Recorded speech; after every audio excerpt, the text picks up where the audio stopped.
And now, it's that time of the week once again. Welcome to the Departure Lounge podcast with your hosts, Tom Whittle and Steve Woldridge.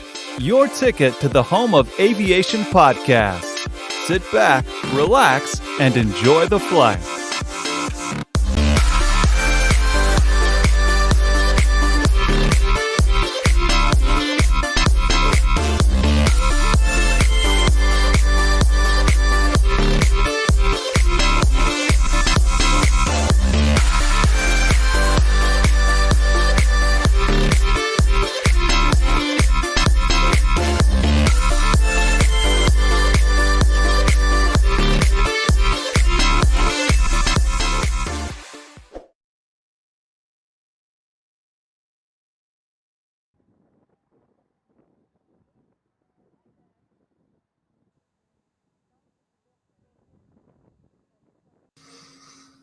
Good evening, everybody, and welcome to episode number 53 of the Departure Lounge podcast here on the Departure Lounge YouTube channel. And not just that this evening, camera's wonky, always good. We're live also on Visions Aviation on YouTube, and we're also live on Visions Aviation on Facebook. So happy Wednesday, everybody. I don't know where I was going with that, but good evening, everybody. My name is Tom Whittle. I am the host for this evening, and joining me, as always, is the wonderful co-host, Steve Woldridge. Steve, very good evening to you. I have noticed that my background is different. I'm going to quickly change that over. There we go. Steve, how are you this evening? Yeah, hello everyone watching at home and on Vision Facebook page. And that it's a pleasure to have you with us. Hope you're doing well, Tom. And yeah, looking forward to another decent night. Should be good. Yeah, doing all right. Not too bad. It's a little bit different this evening, and it's good fun to, broaden our horizons. So we thank Visions Aviation for that. Decent week so far. Yeah, when I did that Friday night, that's the kind of circles I move in these days. He was delighted to meet me. It had been an ambition of his for quite some time. Someone saw the 340 leave Bournemouth because that's the kind of stuff we get up to. And yeah, I've had to work a full week this week. I'm devastated. I'm not quite used to it, to be honest. What about yourself? Yeah, not too bad. You know the situation and stuff. I'm not going to get into it. So, but yeah, it's been interesting so far. Very interesting. I've not put my glasses on either. There you go. That's better. I can actually see that'll help you be able to. You get to see how good looking I am in real life now. There we go. I'll take them off again. Yeah, I would. We'll bring you back in shortly, but welcome nice to the show. Also joining us this evening is our resident comment reader / contributor to the show, whose TV I can still hear in the background. No, turn it down, sorry. I'm watching Rick Stein, sorry. No, that's all right. It's Ian Hart. Ian, good evening to you. How are you? I'm very well, thanks, Tom. All good up here. How are you? Not too bad. Yeah, not too bad at all. Not too bad, all considering. But not too bad at all. How's your week been so far? Yeah, it's been all right. Been fishing a couple of times this week. I've actually blanked twice this week, which isn't very good, but I'm going again tomorrow. And that's what I've been up to really this week. Just a bit of fishing. There's nothing else really going on up here at the moment. So no, that's fair enough. Fair enough. I do think though, I'm going to. Is it this Saturday? We were talking to Alison the other week. Is it this Saturday? A flight out of Manchester in the 3:30. I'm sure with this. Oh, is it all right? I've got another week yet. Then I'm going to say. I was planning on going down to Manchester to watch your fly out, but it's going to be the next week now. So yeah. So I'll leave that till next week. Wonderful. We'll bring you back very shortly. And of course, joining us this evening is our guest of honor. He is the reason that Visions Aviation is here. It is, of course, the one and only Ken Carr. Ken, a very good evening to you with pint in hand. How are you this evening? Very good. Thank you for having us on. No problem. No, thank you for coming on to the show. We've sort of we've been liaising pretty much for the last sort of week or so, and we're finally here. We're finally doing it. So firstly, at least for me, thank you for allowing us to lost my train of thought. Then thank you for allowing us to stream onto your channels. No, pleasure, mate. Pleasure. Wonderful. Let's bring everybody back. Here, let's just everyone's in the right order, so that's fine. Yeah. Wonderful stuff. Now, Ian, you're going to be on comment duty this evening as well. No problem. God help you, because there's a lot to get through already. So if you'd like to go through some Come of on, the guys. hellos and stuff, yeah. If you want to go through some of the hellos and stuff, and we'll crack into the show. Yeah, of course we will. Yeah. So we'll start off with right at the bottom of the list here. We've got Samuel Taylor Ackroyd, who's joined us tonight. So good evening to you, Sam. Let's have a look else we've got here. Darren Graham is saying hi. Sarah Pass on Facebook, saying, of course. Guys. Yeah, of course. These comments are coming through Facebook, aren't they? Yeah, they are indeed. Yep, YouTube and Facebook. Yeah, definitely. Yeah. Donna O'Brien. Hi, Darren. Jim Gemmell. Lol at Visions International. Yeah, he's trying to wind up Sarah. Oh, is that what it is? Right, okay, all right. He's watching on YouTube and he should be watching on Facebook. Just read the hellos, you'll be fine. Yeah, of course. So, yeah. Donna O'Brien saying hi to Sarah. Donna O'Brien again, he's saying hi to Harmick. Yeah, Jim Gemmell saying, oh, you're hiding on Facebook, are you, Sarah? Sarah Passy saying hi to Harmick. Rob Brown is saying good evening to everyone. I've just lost where I was up to. Then it's just flicked up something or other. Right, okay. No, we're all good. Samuel Taylor Ackroyd again. Hi, Rob. Loopy and Waddies are saying hello to each other. T and Hartley saying hi, hey, girly pops, and it goes on and goes on. So I think I'm back over to you now, Tom, actually. I was going to say, otherwise we're going literally through the entire list. We're doing 90 minutes at this. Yeah. Yeah, don't need to go through everybody. I'll show a few more comments myself. We got obviously your daughter Ian saying hi, girly pops. Yep. Ender Burke on Facebook saying that Ken is a legend. No, Ender is a legend. Oh my god, brilliant photographer. He called you a legend. Ender's a legend. Therefore, Ender. Donna O'Brien saying hello, Ken. A pint instead of a glass of red. Yeah, I've been good tonight. Wonderful. And then, just lots of hellos there. Keep getting your comments in. We'll bring them onto the show throughout the evening as well. And, of course, last one for now is Wadders on YouTube saying evening all. Yep, how are we doing? Wonderful. Good evening. Right, let's jump into this evening. And before we do, we're going to do some housekeeping before we do that. So we are on social media, as you know.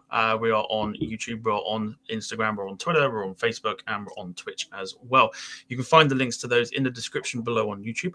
And give us a subscribe if you are new to the place. It sort of helps us out massively. And, we are... we're massively appreciative for having Ken here this evening. So, do follow us, and of course, if you haven't followed Visions International or Aviation, do follow them as well. Also, we have a merch shop, as you can see. I think Ian, are you? Yeah, I've got a T-shirt on. Yep. Hang on. Yeah, go on. Quick flash for you all. There you go. Good stuff. So we've all got merch. You can find the shop in the description below if you want to support the channel as well through that. And then lastly, if you wish to be a guest on the show, just like Ken is this evening, drop us a message on the social medias and we'll get you on as soon as we can. So let's crack into this evening's show. So Ken is here from Visions Aviation to talk about the platform itself and, of course, everything that you've got going on in the background, quite literally in the background, as we can see on your camera. So first of all, Ken, how did Visions Aviation, Visions International sort of come about? Wow. Well, Visions International has been going pretty much since 1991. Initially, we were doing railway stuff. We used to sell, this is back in the day, we used to sell other people's videos of trains. Anyway, fast forward to 2005, we actually decided we'd better start doing our own product, basically. So we did a railway video / DVD because it was right on the cusp of when DVDs were coming along. So did that. As we went through doing that, we've done over 120 documentaries on DVD. We got interested. Well, I didn't get interested, but I got persuaded to do London buses, so we've done that. All the way along, we've kind of tried books and did all that. And then it was 2019. I thought it was time for us to move into aviation because I've always been interested in aircraft and stuff. I thought, right. And the whole plan was to do a book called London Heathrow Guide. And it's all right, great. That's all good. Started work on it. Didn't quite get it to where it needed to be for a launch in May 19, mainly because all the bus books we were doing got in the way. So I thought, okay, no worries, I'll do it May 2020, not a problem. And then COVID came along. And it was like, because everything I've written was now just completely out of date. Do you know what I mean? Yeah. It was just, okay. So anyway, we might do that book next year. Maybe, who knows? But anyway, in the meantime, we've launched our LHR, our London Heathrow magazine. That's been going over a year now. Bit of a strange thing. We launched it in November 2020.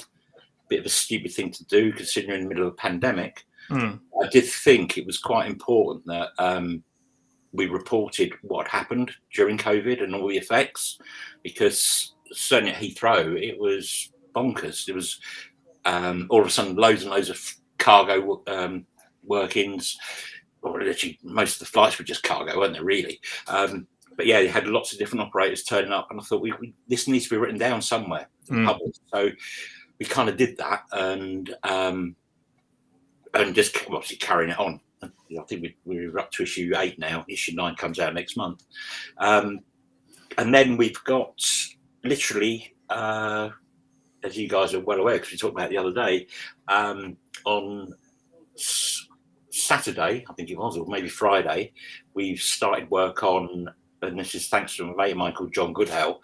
He's sent me literally tens of thousands of photos, and we're doing some retro books on Heathrow, Manchester, Gatwick, EMA, and quite a few other places.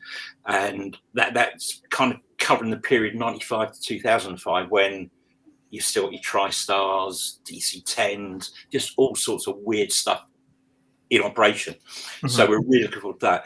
But before that, I'm working with Charles Kennedy on a book we're calling the A380 Data Files. Okay.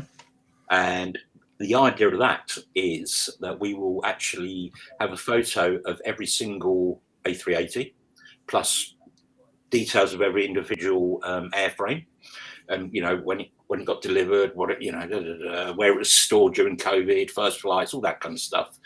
And we're hoping, I think it's the 10th of April, there's the Heathrow Collectors Fair at Kempton Park. Okay. And we're hoping to have it on sale then. Oh, yeah, these sort of older aircraft back in the like 95, as you say, how difficult was it sourcing photos and information of those, because they weren't obviously as readily available as they are these days? Well, no, my mate is a real ad geek, and he literally, this is it here, this tiny little USB stick has literally tens of thousands of photos in that period. Wow. Yeah, wow. And I for example, the Heathrow, I got all the Heathrow pictures out.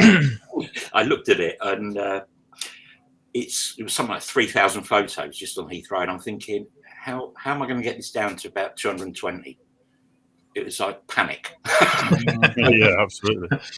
It was kind of, so what I've done is we just come up with kind of think of headings and stuff, so it's like what we've done is the obvious one was BA, but all the BA stuff is stuff in Landau livery that is a lot of, you got 737s, 757s, all this sort of stuff that the 747-100s, 200s, all this kind of stuff. So we've done a BA section. We've done there's a really good cargo section, so some really interesting stuff came in. Obviously got Concorde in there, but obviously all the other airlines, long hauls, short hauls, everything. It's been really fascinating putting together. I've now just got to write 250 captions or 230 captions for every book, which is a bit, it's scary. So you say about the 380 book as well, like a photo of every single one.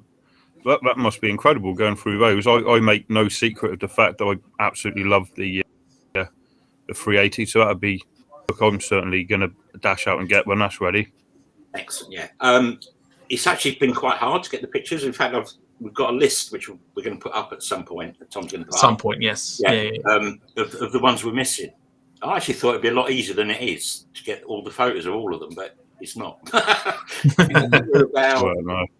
Of the 250, whatever it is, was it 270? I think we're missing about 25, 30 of them, but we'll get there.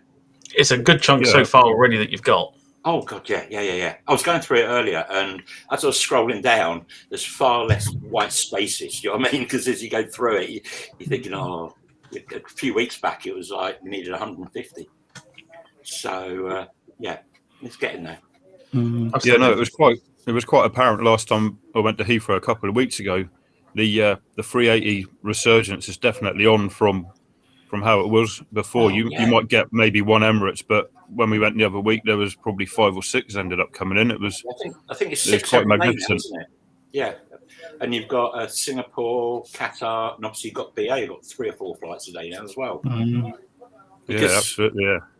The thing we noticed, because obviously we kept going down to Heathrow sort of during the pandemic when we were allowed out and all that sort of stuff, and I thought Heathrow got very boring. You were out for like 3 or 4 flights a day, maybe. Do you know what I mean? It was rare, and you think, we're going to. But now the 380s are coming back. It's giving it a bit more oomph. Do you know what I mean? Something a little bit different. Because obviously we've lost 10 haven't we? So it's Yeah, and I was going to say that's a sad loss to the industry not having those going in. But in my book, the 380 up for it. I know it's slightly controversial, but people prefer the 747s. But I don't think the 380 is going to be around for that long. So you've got to appreciate them while they're here. Yeah, no, I agree. And it's something different, isn't it? At the end of the day, something that is big. Yes, Absolutely. I will just say, if anybody wants to ask Ken any questions this evening, do get them into the chat. We'll ask him within reason. We'll keep it within reason. But if anybody wants to ask Ken any questions, do get them into the chat. We'll get them asked throughout the show. What we are going to do, Ken, I know you've been sending me content pretty much since sort of the weekend. We're going to show sort of little snippets you've sent me of this book for the A380 that you have sent to me. So for anybody that might be interested in this book, it's a couple. It's like a page that's inside, and also the front cover as well. So just talk to us a little bit about sort of the layout to this. Sort of book here. The book comprises, in effect, 3 parts. The first part, which is being written by Charles Kennedy, is the history. Obviously, it'll be illustrated, blah, blah, blah.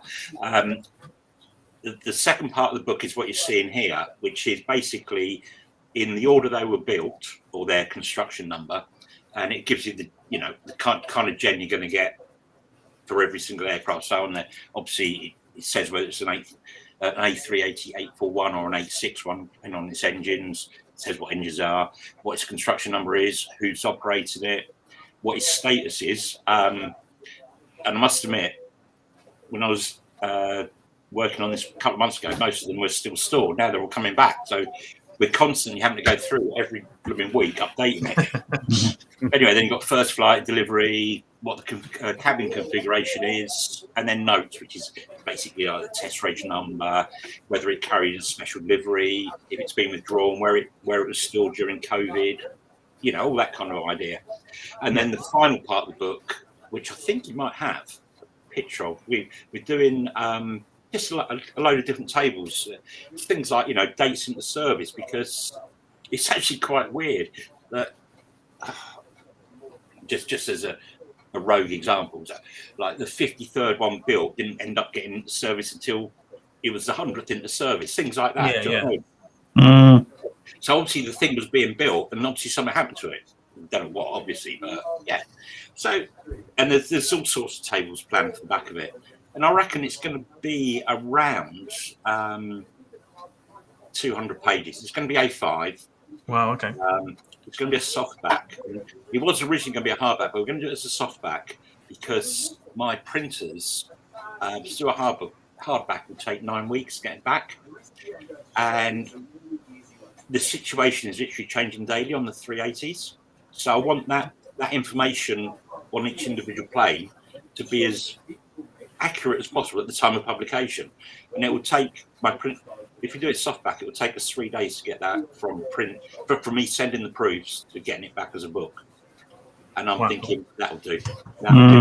Because it's going to be bang up to date. And it's important because obviously it is going to change. Maybe we can do a second volume in a year's time or 2 years' time. I don't know, but I want it on day of publication to be as pretty much up to date as possible. So I think that's quite important, really. No, of course. And of course, this is the sort of front of the book as well. So for anybody that might be sort of wanting to find it once it's done, it is actually available for sale on the website now. There you go. Yeah. So if anyone wants to know what the book is, here it is. That's the front cover. And as Ken said, it's available to buy it now. So if you want to go onto the website and take a look, do so. Right, well, not right now because we want you to carry on watching. Yeah, I was going to ask you, Ken, about the ones what you've got missing, the 25 or so. What you're struggling to find. Do you know roughly where these specific these specific airframes are located? Are they specific to one airline, or are they dotted around all over? Obviously, there's quite a few Emirates, and actually, it's more the newer Emirates. To be fair, the ones that have come into service in the last sort of 3 years or so, or whatever. But we've got some of the early Singapores we need to find. We have. I've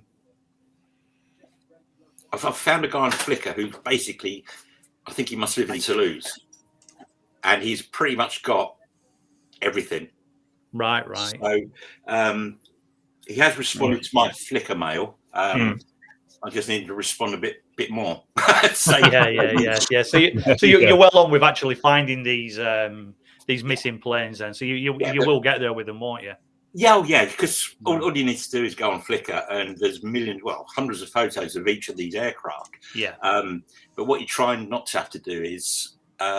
With Flickr, you can send somebody a message, but I've noticed in the past, you probably get about a 35% response. So it's a long job. So I'm thinking, if I can find somebody that's got loads of pictures, if he says yes, it makes it easy. Do you know what I mean? And that is quite important. Yeah. It tends to be one of those platforms that don't really get. They get looked over, don't they? Flickr, I suppose. Yeah, I must admit, we use Flickr a lot for on our bus book side when we're stuck for something. For example, we're just about to put into print a book on the Boris Master buses in London, and what actually happened with them? 3 of them actually went on a worldwide tour, and it's like we need photos of this for the book. Absolutely,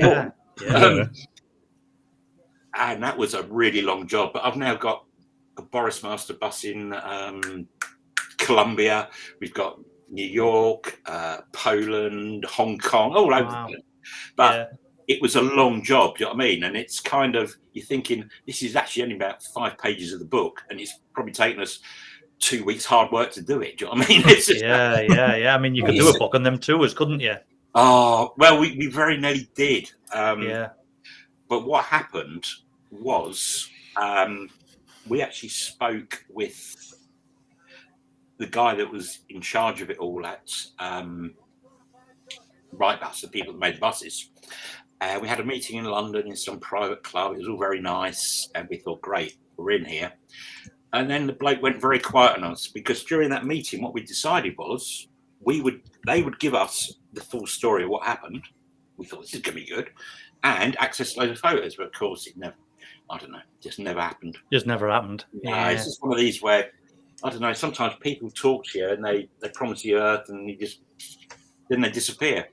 And he even disappeared about questions about the things in service as well. We had loads of questions about Boris Master.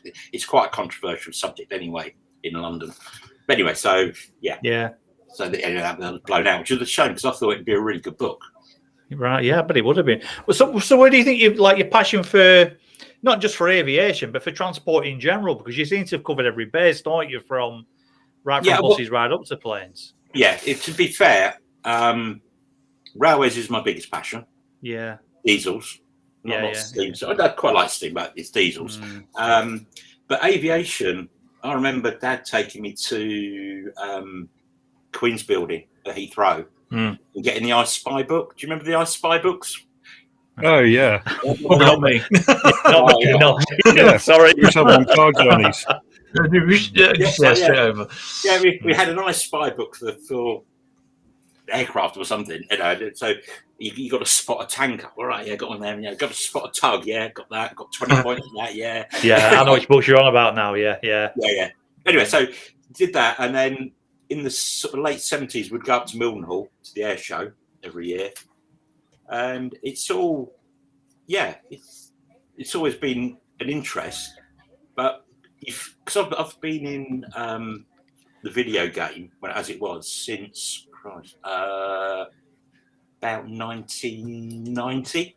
Okay. So my full-time job was I was a marketing manager for a video company that made railway videos, and then I got poached by somebody else. I went and worked for him as well.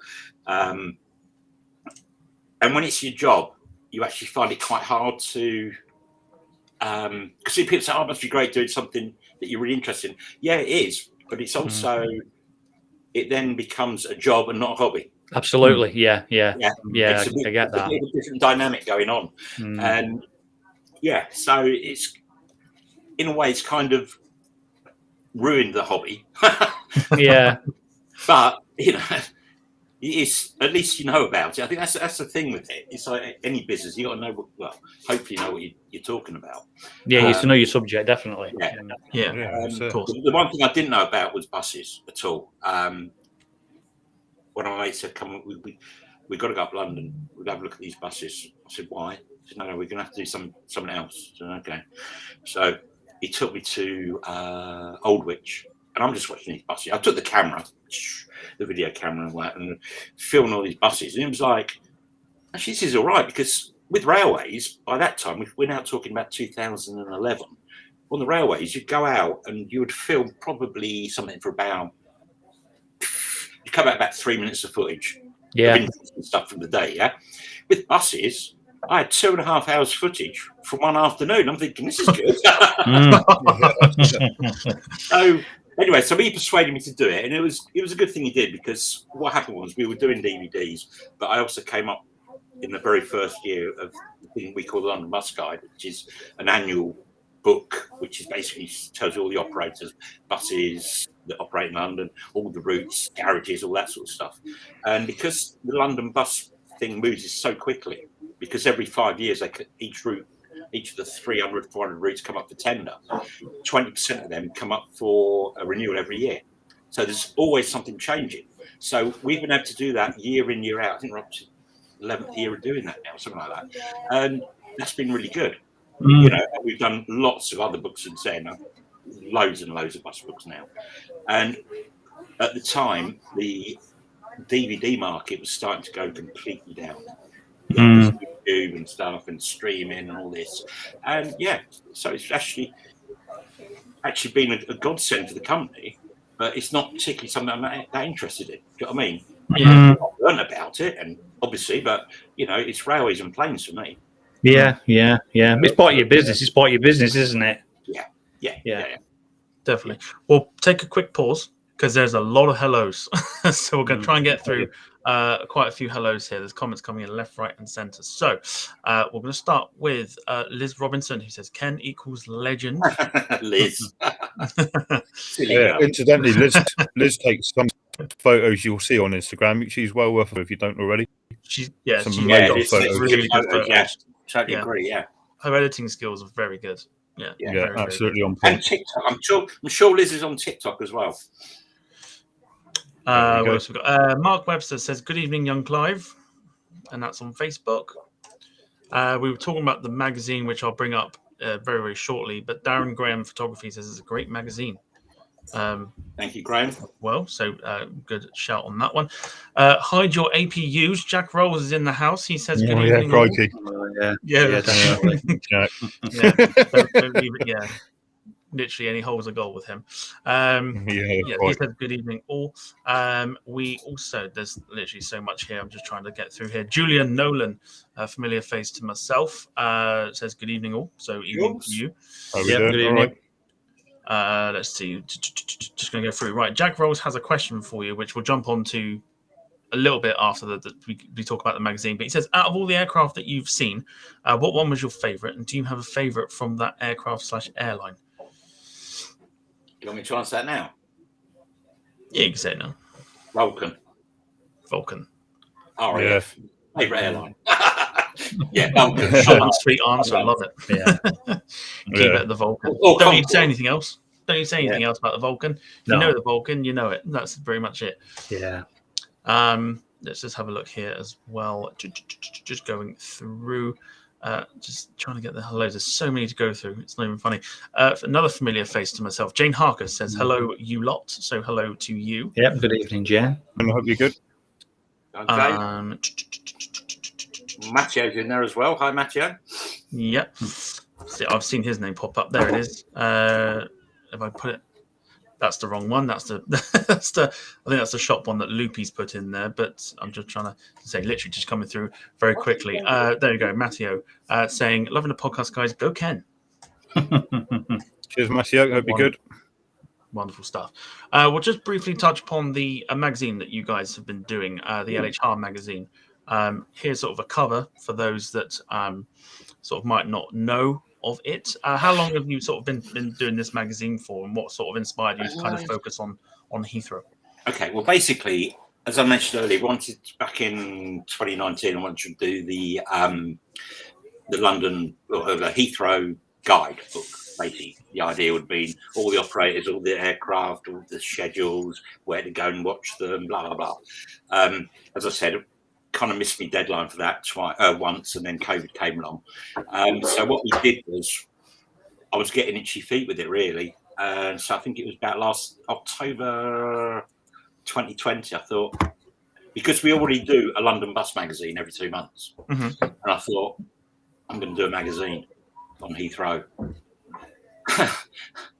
It's the hardest thing I've ever done. It really is. I love it, and we're getting really good feedback from it. But personally, wow, that is it's really hard to put together. And I've got some brilliant guys in the background that supply stuff, and it's just like, wow. But anyway, so we're up to issue 8 that came out middle of February. Issue 9's due out middle of April, and the idea is you've got 20 odd news pages, so whatever's been going on at the airport, and then we have articles that feature, and I meant to send you these to give you an idea, but I've forgotten to send them. But basically, you've got articles on old and new stuff. Do you know what I mean? Like on that issue, you've got that was issue 1. We featured Air France's caravels. An airline profile each month. First one, as you see there, was Virgin. We've done BA, but we've also done some of the American airlines and all the other ones. We also do a gone but not forgotten section, which is what that Air France caravels was kind of doing. And so I'm trying to cover the history as well as the current with it. Just try and make it a really interesting read. It's normally about 68 pages, say 5. Literally way over 100 photos. It's probably getting close to 200 photos each issue, and somewhere in the region of 40,000 words as well. So, it's a good read. Well, I hope it's a good read. It's doing okay. I'd like it obviously to do a lot better, to be fair. But, considering we've launched in a pandemic, and I'm quite yeah, I'm quite surprised. The response it's got has been brilliant. Yeah, it looks absolutely fantastic. Where can people get hold of copies there, Ken? Right, you can either get it direct from us at the website, but we've also got some stockists, two of which are brilliant, and people that know me get this. We have two pubs at Heathrow that sell it. We have the Green Man and the Three Magpies. Aviation Retail Direct at Heathrow and their other building. One begins with H. Can't remember where it is, but they sell it. But also, if you go to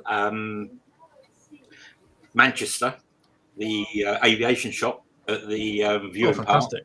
They're a very good supporter of us, and certainly for the new books, we were talking to them last. Hillingdon, thank you, Matthew. We were talking last night because we've got the A380 book, which will be popular at Manchester anyway, because the A380 is very popular, and then the next two books is LHR and Manchester, and they've already backing us on the Manchester book, which is really good. So big shout out to Alison, who runs a shop there, and it is a really good shop at Manchester. So yeah, I recommend. And they stock the magazine as well. And we are hoping, we're trying. It's a long process, but we are trying to get it into the terminals at Heathrow as well, which is quite important. I think. Slow and steady. Yeah, slow and steady.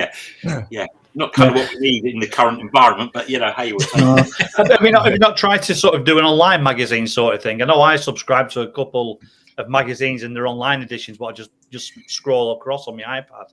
Yeah, I think it's my age. Right. I have our very first book, to be fair. Right, this is God blimey. It must have been about 2007, something like that, right? And what we did, this was kind of before we could do it online. We actually did a book on a CD, right? Because we couldn't get it printed. And we couldn't work out a way of how to send PDFs via the computer. So we did it on a CD. And much to my amazement, we actually sold 100 copies of this, which was basically a PDF on a CD. Wow. Now it's a lot. Just going to bring that comment up from Donna O'Brien. I can see that. LOL.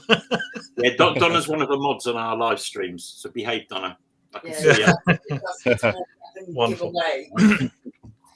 Yeah, that I was going to say the British Airways 747 is such a bittersweet plane for me because during the first lockdown they all came and got stored at Bournemouth, and the final one I ever saw was actually flying to its resting home.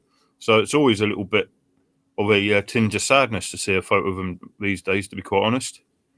Yeah, don't buy the next magazine. We're doing a whole. No,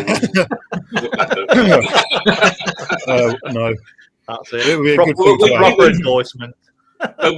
We went to Dunsfold when Landor came in, BNY. When it arrived, that was just awesome. It really was.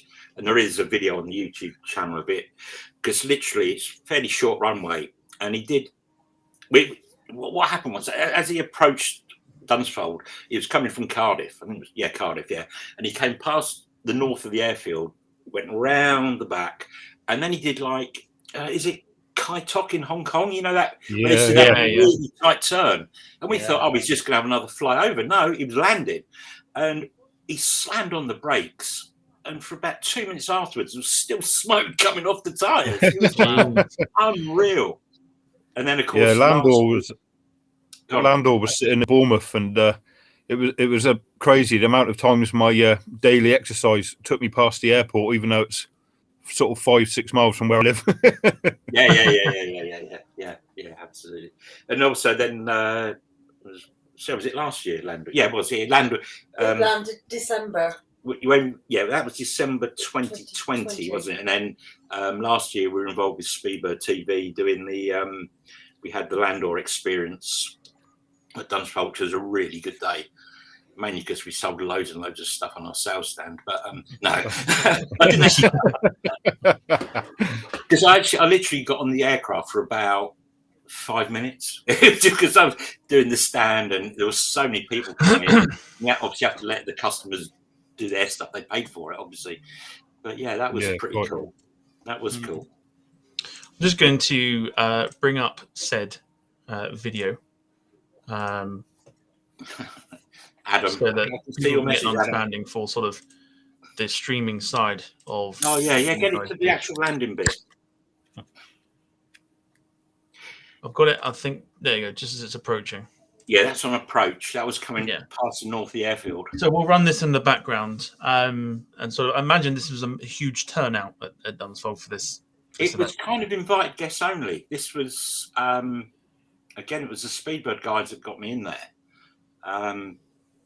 There wasn't loads of people. Well, there was enough, as you'll see when it bloody lands. Sorry, when it lands, we're all like in a nice long line, and they all just all rush in front of you. You know what I mean? It's great. But yeah, so this is it. I suppose just checking out the runway, I guess. Final farewell flyby.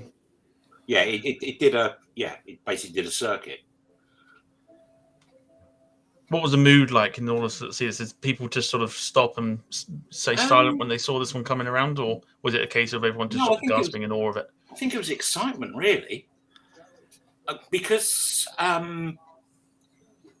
obviously it's been saved. It wasn't sad. Do you know what I mean? When we went up to Manchester, also that year, I think it was, to see one of the Virgin ones go, and that really was sad. Well, I was doing a live stream, and it did a really brilliant wing wave, and trying to actually comment after it, you know, you're choking up, and it was like, I've got to say something now. And he speak, do you know what I mean? It's like, but I think with this, because you knew it was saved, it was a little bit different. Yeah, it's. I suppose because it's obviously the 747, it's quite a well-loved aircraft for a lot of people. So, especially work as well. Especially for like myself, I've grown up when I lived in Feltham and things like that. I grew up on hearing the 747s pretty much on a daily basis, whether they were landing or taking off. And then obviously, next thing you know is that they're gone from the sky, sort of thing, just very, very quickly. I know they had a bit more life to them, and we probably should have lost them next year, but obviously the pandemic obviously sped that up a little bit. So I think it came as a massive shock. But I think if you've grown up on them, especially with your own like national airline, it does seem to like hit a little bit harder because it's like your childhood or what you've grown up on has just now been wiped clean. I think it became even more shocking because even up until I think February 2020, there was still 20 odd flights a day. Do you know what I mean? Yeah. I think it was it was up to 24. I can't quite remember the exact figures, but and it was like, here we go. This is we thought I was going to just fly over the airfield again, or was he just? Well, you'll see in a minute. Anyway, but so I think with the 747s, it became such a shock because they were going to be out of service next year or maybe 2024, but for them all to go literally in one hit, which is basically what happened, apart from the odd flight in June. May and June, it was just shocking, really. I think that was part of the problem, weren't it? I mean, nobody had really had time to take it in, did they? And then they just you took them for granted anyway. I mean, I've seen them at Manchester many times, and you just take them for granted. And they're beautiful things to watch, but they sort of got snatched away overnight. And like I think a few people have said, they were never that proper farewell. They didn't fade away. They were just taken away from you, sort of thing. And I think that were part of the problem, though, weren't it? It was brutal, wasn't it? At the end of the day, it was just like to not fly. We were at Heathrow for the last two departing, which was an absolutely horrendous day weather-wise. And unfortunately, we were holed up in the Novotel on the viewing deck there. So we're inside anyway. So I've got rain on the blooming windows. It was just like, just about... But even because they were going to do this dual departure, which never happened, but they did do the fly past on 27 on the southern runway. Even seeing that from the north side was really difficult because the weather was so atrocious. Yeah, again, we've been so lucky in Bournemouth this year that we've actually had one of the Virgin 747s and the old Iron Maiden. 747. On the chat. Loopy, who's on our chat here, he's been a roadie for Iron Maiden. Oh, really? It's it's naked now. Unfortunately, it's just got the blue tail. All the Iron Maidens off it. This is that turn it did. It was just like bonkers. A bit It's of so Kai close to the down airfield. Oh,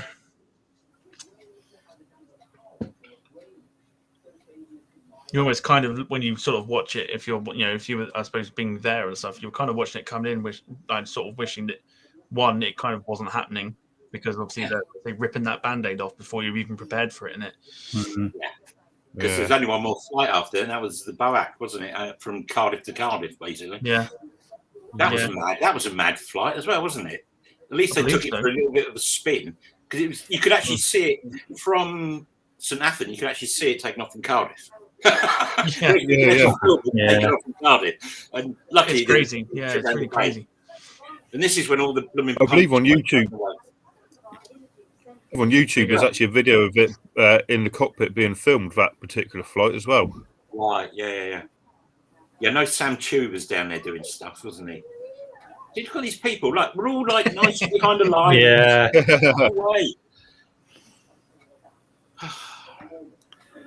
But yeah, you watch. I don't know if I caught the brakes steaming, but oh my god, he really put the anchors on. I took loads of photos though, didn't I?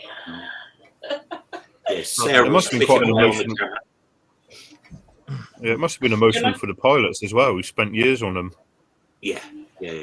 Well, what we noticed when we did that Landor experience last summer, there was so many BA crew and pilots and just coming, because a bit like we just said, they never got a chance to say goodbye. They just went, and it was their kind of. Look at the brakes. Look at the brakes. Yeah, I mean, you can see that with how short he was when he stopped. It was a very short landing, that, weren't it?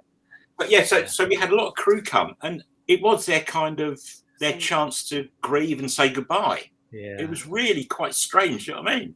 There you go. Look, there's the smoke. Cool. But yeah, so that was quite nice to do. There was, we had loads of cabin crew come to that event, and it was kind of cathartic for them, which was. I thought it was really nice. You know what I mean? Forget us ab geeks. These people worked on them day in, day out, and they were just ripped from their lives. Do you know what I mean? And they were really, really heartbroken. It's so iconic. Even people who aren't into aviation would be able to tell you what one was. Oh god, yeah. Jumbo jet. Everyone knows a jumbo jet, don't they? Absolutely. Yeah, exactly. Absolutely. I'm quite glad, because obviously I think you have to kind of almost take your hats off to Speedbird TV for the fact that they did a really good job with the Save Landor movement as well, that sort of went viral, and then they obviously, that's why Landor sits where it does today. Otherwise, it'd be, you'd be drinking out of it, your Coke cans and stuff, and it's nice to have that there. So people like myself that absolutely adore the livery can go and see it, and really appreciate it for what it is, and and of course the opportunity to stand right up next to a 747. I don't think you're going to turn that down, are you? Well, yeah, we spent obviously we did the event on Saturday, but myself, Matteo, Glenn, we were all down there on the Friday trying to work out how best to run the show, basically. But yeah, so we were all kind of all over it and under it, and it was just fantastic. Do you know what I mean? So standing under a 747, it's just like wow. Yeah, I bet. And of course, it's not just those sort of streams that you do. Obviously, you stream from sort of various different airports as well. I think Stansted being one of them, as well as Heathrow as well. Do you have any sort of memories that, or particular sort of events from, say, one of these like streams from a Stansted or something that will always stick to your mind and go, I can't believe I managed to see that at XYZ airport? I think.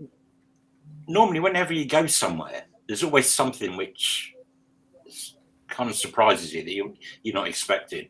Oh, I remember. Remember when we was Sarah's going to interject here. Remember what we was at Stansted, and it was a thunderstorm, and like we had all those planes. Yeah. We had we did a stream at Stansted, and we literally had a mad half hour.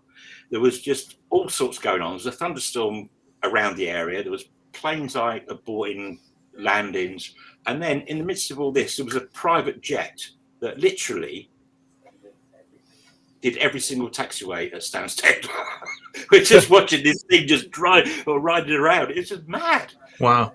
And then he went back to the Harrods hangar. No idea whether they were training something, I don't know, but that was pretty mad. Another good one was I can't remember its reg, but it was an XBA 747-200. It's been into Heathrow since, but that came into Stansted, which was good. And obviously Stansted's handy for us because it's 20 minutes up the road. But no, what else? Oh no, we've been lucky to see loads of. Another great moment was seeing a China Southern. This is before they came into Heathrow, because they came into Heathrow in 2020 for a little while. We went to Amsterdam and getting one. That's it. Here we go. This is the one. Yeah, it's not the greatest film, but yeah, that was pretty cool. That was pretty cool. I think the MD-11's into at Stansted. Yeah, I've been lucky to see the MD-11s at Stansted, albeit under the cloud of darkness. I went, I think, probably at the wrong time, which was. Don't go Sunday. Don't go Sunday. Every other day, and since COVID, because it was getting to be, Stansted probably get MD-11s 3 or 4 times a week. During this COVID thing, at one point it was 3 there a day. It was just pretty cool. My mission to kind of go on a bit of a hunt for them, and I went for the hunt, and it got dark by about 4:30, and you're like, oh, they come in about 5 o'clock. So it was like you can only see the lights and stuff. You knew it was there, but it wasn't quite the same as actually seeing it in daylight. For those watching, this is actually taken from what they call Belmar Road. If you put that in Google, and you park up in Belmar Road, there's a little line of trees. You walk through the trees, and basically you've got the fence and the airport. I was a bit late. Yeah, I was going to ask. Heathrow's quite well documented for spotting places. Is Stansted sort of decent? Is there a few locations? There are. It's not great, to be fair. But you got Belmar Road. But if you park up at Belmar Road, you got this like, I don't know, about 20-foot trees or 10-foot trees. You go through them, and you got the airport. If you head to your right, there's a mound about probably 150 meters along, which is okay. But if you go another 75 meters on beyond that, there's an even better mound, which is quite close to the training control tower, and where they have the aeroplane that they practice fire, for the firefighters. They're pretty good, but if you're a still photographer, you get away with it, because depending which way they're landing, you can get shots over the fence from those 2 locations. From the video, it's a bit trickier, to be fair. Yeah, Stansted is tricky. It's tricky to spot at, and that's where the mound that Ken was just talking about was where, my video that's on my channel, the 2-hour-long one, but all the maxes in it and stuff, that's where it was filmed. It was from that mound. And it's very, very difficult. It's easy to get to once you get to Belmar Road. It's literally a short cut through the trees and stuff. And then you're practically there. It's a bit of a nuisance to spot at, because there's not. There is another mound at the give me the southwest end of the runway. Yeah, there's as you go into Belmar Road, there's a Novotel on your left, right?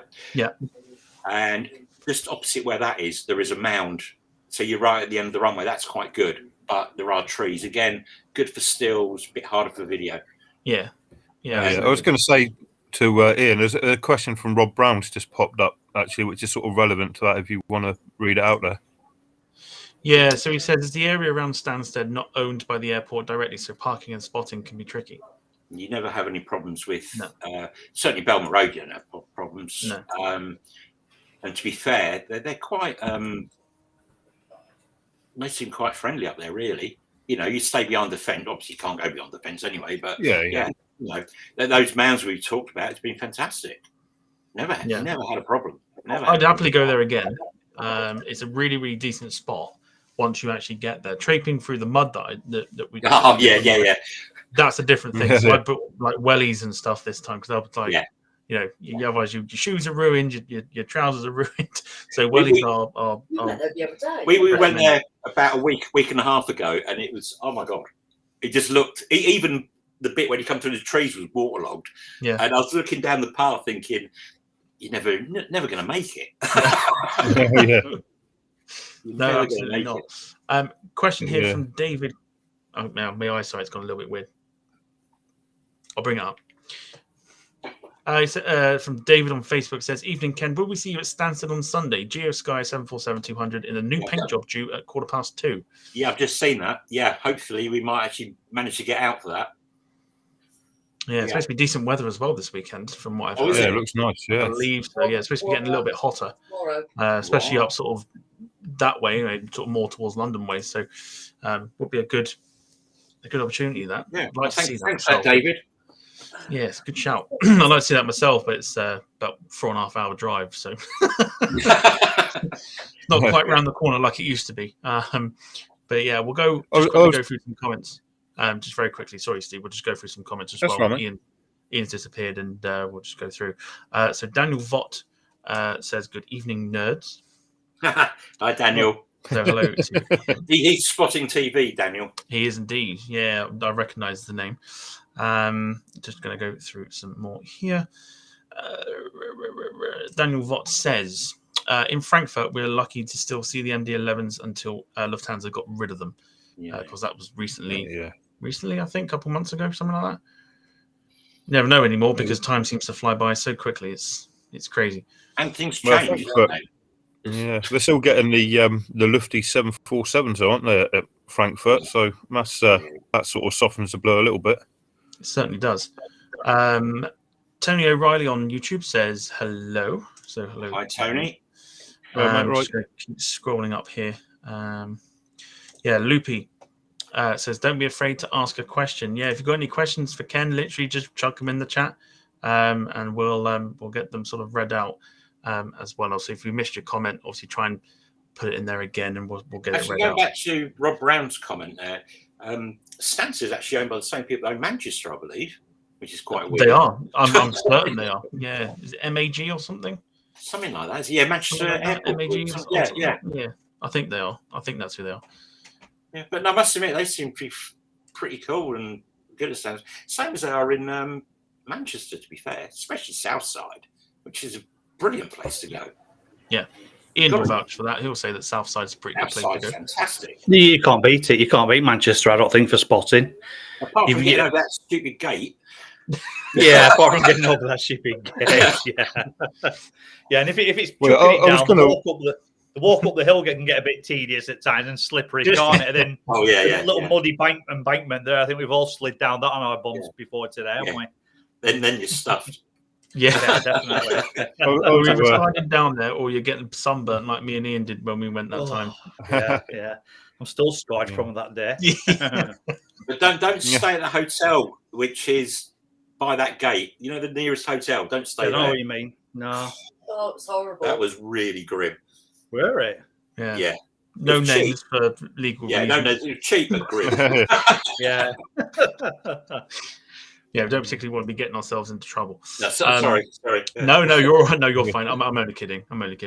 But yeah, so I'll tell you what. I'll go through and grab another video just while we go there, because I know you caught the lucky Hercules that came into Heathrow about 8 or 9 months ago, which is quite a catch. Yeah, except that it did it actually quite a few times in the week.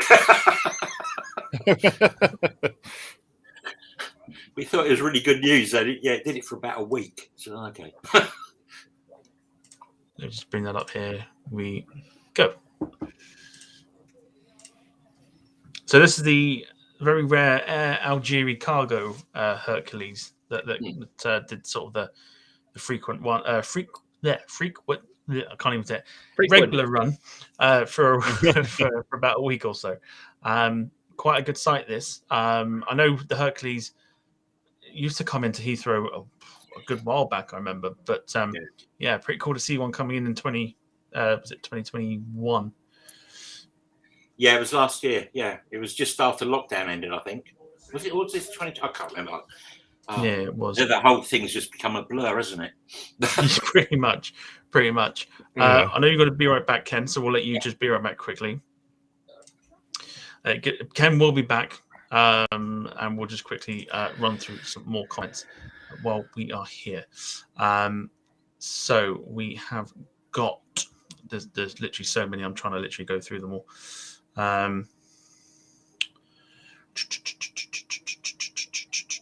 Yeah, that Hercules into Heathrow is incredible, isn't it? Like you don't associate it with Heathrow in the slightest, do you? An amazing catcher, and it's great footage as well, of course. Yeah, absolutely not. It's one of those very, very rare things that you probably won't see now for a long time. I'm trying to think of the airlines before that used to operate them in. But I know that the cargo variant and sort of the civil variant of the Hercules isn't uncommon, because I know Delta had a few back in the day as well, before sort of getting rid of them. I'm trying to think who else. But it's quite a sight to see a civilian Hercules at Heathrow.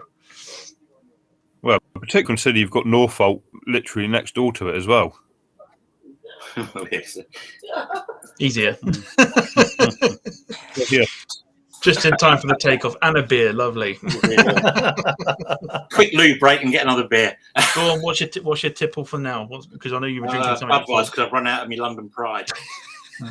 Oh no! Because I just went to the local shop and I couldn't carry more than the 3 bottles plus Sarah's Budweiser and get me fags and all the other. Probably because you drank the 4 you also bought. Yeah, quite excited to see that Hercules taken off in front of you at Heathrow.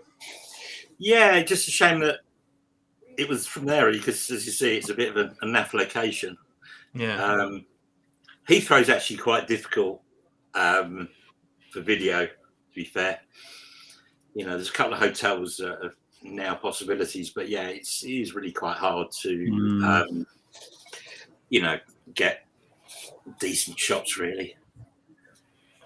Yeah, it's. I can sort of vouch for that, having done Myrtle Avenue recently, and Tony, yeah. Even Myrtle Avenue itself is not. It's not fantastic because you've always got an obstacle in the way. I think Heathrow could probably do with a little bit of a.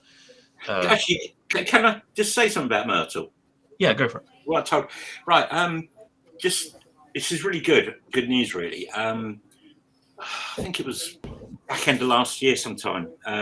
James Shine is he basically promotes my magazine for me.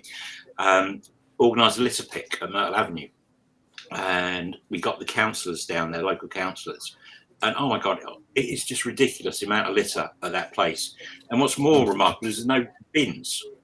So James went on a mission, and he contacted Heathrow and said, "Look, will you help us out here? We think there should be bins." And much to my surprise, what's happened is we were kind of asking for some bins from Terminal 4. Heathrow said, "No, you can't do that. We're getting you proper bins or new bins." So Heathrow Airport are going to supply bins. Hounslow Council are going to empty them. Real. And they're also talking about putting an information board up as well. And it's really, yeah. Oh, fantastic. All we now need to do is persuade them to put another 400 tons of earth to get that mound above the fence and be happy days. Here's hoping. It's really good that Heathrow come on board on this campaign. Yeah, it's nice to see someone like Heathrow, actually acknowledging that people are spotting there as well. Where I know there's a few airports who just don't want you near the place. Like I think Gatwick's one of them, isn't it? Where you just don't want you near it. Yeah. But I must say, the thing with Myrtle is obviously it's used by the locals as well for nefarious drinking in the evenings. Do you know what I mean? It's not just plane spotters that are causing the problem, but overall, it's got to be good news.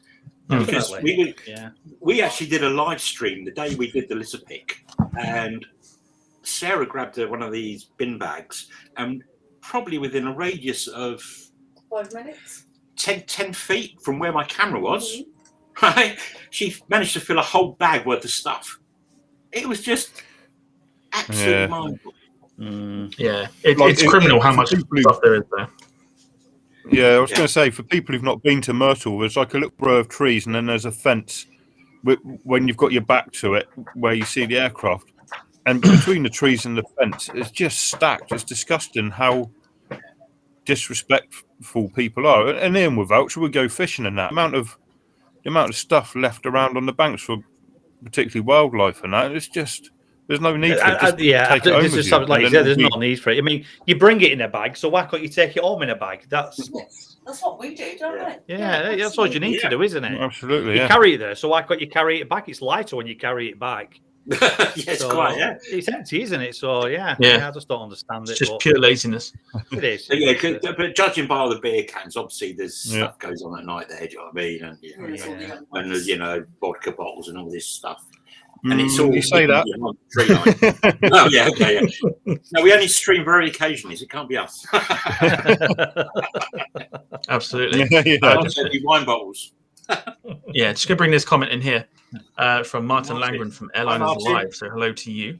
He says it's the same south side at Manchester. So much rubbish. Absolutely, yeah. In those bushes behind where you stand, it's horrific. It really, really is. And I just don't understand it at all. It's funny because when you stood there, you never actually see anybody doing it, but it happens, doesn't it? And if you did see people do it, they'll either stab you or accept your grievance, won't they? Unfortunately. Of course, the other thing is it's all right having the bins, but you've got to actually have the council to come and actually empty them. Otherwise, it would be, which is why we had to get the council on board as well as we actually had the James. I tell you. James Shine, he did a brilliant job, and he canvassed the whole of Myrtle Avenue as well, all the residents. He really did a brilliant job. So, but obviously, we're going to we'll do a live, or it'll be in the magazine and stuff. Obviously, when it all happens.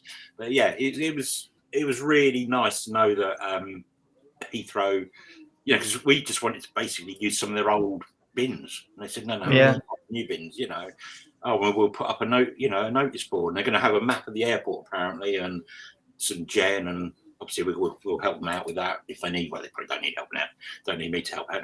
It's their airport, but we're fully behind all that. It's great because it's actually giving something back to the local community, not just the spotters and the photographers. It's the people that live there. Do you know what I mean? Absolutely. Absolutely. It can't be great, can it? You walk down to your local park and it's like that. It's just it's really bad. Like I think what you said then about like your a local park type thing, like when I lived in Feltham, like walking through Feltham Park and stuff was horrific for it. The pond there is even worse for it because it's just all the rubbish that goes into it.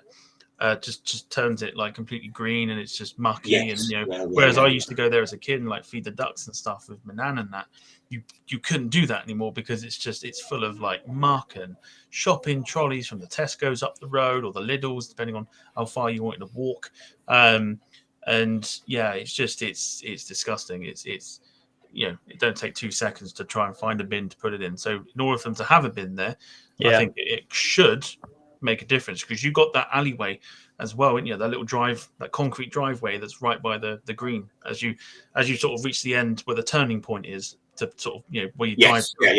Then you've got that cut through sort of concrete bit there. There's a crap load of rubbish there as well. So it's the sooner bins get put in there, I think the better it will be for not just the residents that have got to put up with it, but also spotters as well that because at the end of the day, you've got to make. There's no excuse, then, is there? And there's no excuse. You've got some bins there. There's no excuse. No, not at all. I do think they probably want those big green jobbies, those big, because there's a lot of rubbish there. Absolutely. In fairness, the end of 09 left is a nature reserve. Our nature reserve, absolutely spotless in there, and it's great for spotting. You can pick them up from Windsor. If they're on easterlies, really good spot in there. And I think it's probably spotless because there's seldom anyone in there, to be honest, but absolutely fantastic. I'll have to let you know where it is because if ever honestly, it's a great place to film because you can pick them up from miles out. There are a problem to be fair filming Heathrow. It is, 09 left, absolutely fantastic. Yeah. No, good. Yeah, Easties is good. It's my preferred method of them sort of at Heathrow is on easterlies as well because I think you get a bit more of a filming opportunities. I know further down from Myrtle Avenue, if you go right the way down, depends again how far you are happy to walk. You've got another mound where you can get side-on shots of them taking off from 09 right. Can't see them take off unless they go over the little barrier that they've got there. But really good for like your banking shots and stuff because you're unrestricted by the trees and everything else. So it's pretty nice. There are a bit of a distance, but it's pretty good for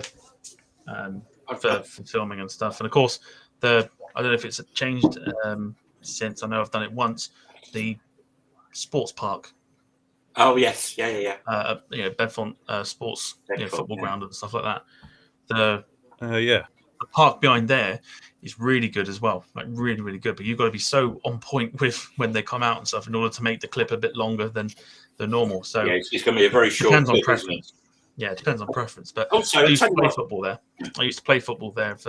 For Bedfont and stuff, and then you get distracted half the time, while you're trying to defend a corner.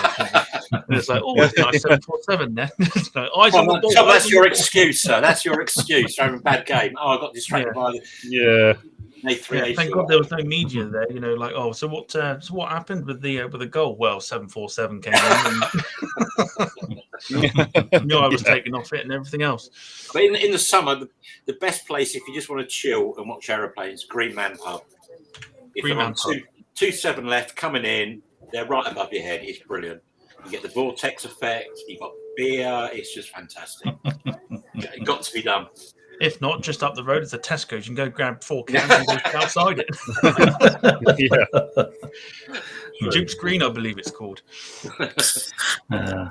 Wonderful. We'll just quickly jump back onto sort of the books and stuff because I know I've just seen a picture of something that I think I flashed up earlier, but sort of preempted it.